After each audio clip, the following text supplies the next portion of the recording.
خوای گەورە و میهرەبان و پێغەمبەری خوا صلی الله عليه وسلم ئامۆژگاری زۆری ئێمەیان کردووە کە خۆمان ئامادە بکەین بۆ دوای مردنمان. فەرمانیان بە ئێمە کردووە زۆر بگرین کەم پێ بکەنین.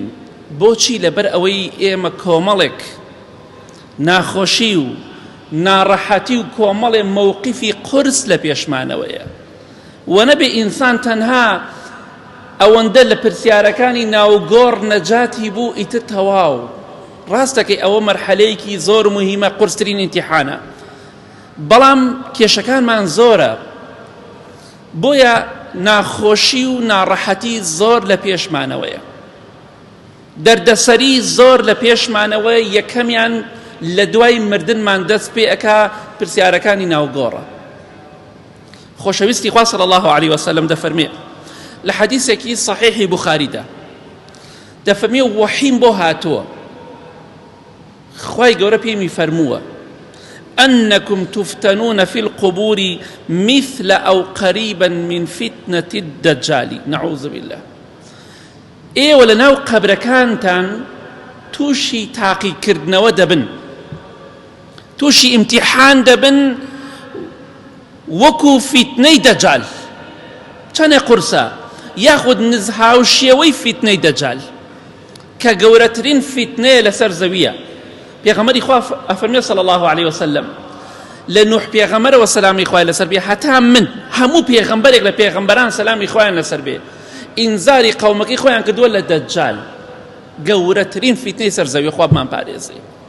جا بۆیە دەفەرمێ ئەو فیتنەیە، ئەو تاقیکردنەوەی کە خەڵکی تووشی دەبێ لە بەرامبەر بە دەجال لە ناو گۆڕدا، ئێوەش تووشی فیتنە و تاقیکردنەوەی ئاوا قورس دەبن. ئایا چەندێک خۆمان ئامادە کردووە بۆ ئەو ڕۆژە سەختەمان؟ خۆتەنا ئەوەندەیە سێ پرسیارە هەمووان ئێستا وەڵامەکەی دەزانین، بەڵام ئایا کێ لەوێ دەتوانێت بە زمان دەری بڕێ لەو غەریبی و بێکەسێدا؟ نە حیمایە هەیە، ئەوەی کە حیمایە هەیە لە دنیا، ئەوەی کە پارەی هەیە نەپارە هەیە، نەواسیتە هەیە، نە دەوری دووەمی هەیە. تەنها سێ پرسیارە لێت ئەکرێ و کۆتایی بە باشی و خراپی تۆ دێت.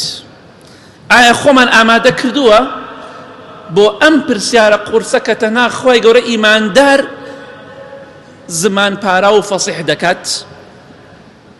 بۆیە داواکەم لە خوای گەورە میهرەبان یا ڕەبی خوای لەو ڕۆژەدا کە بە خامێکی سپیەوەی زمانمان فەسیح و پاراوک.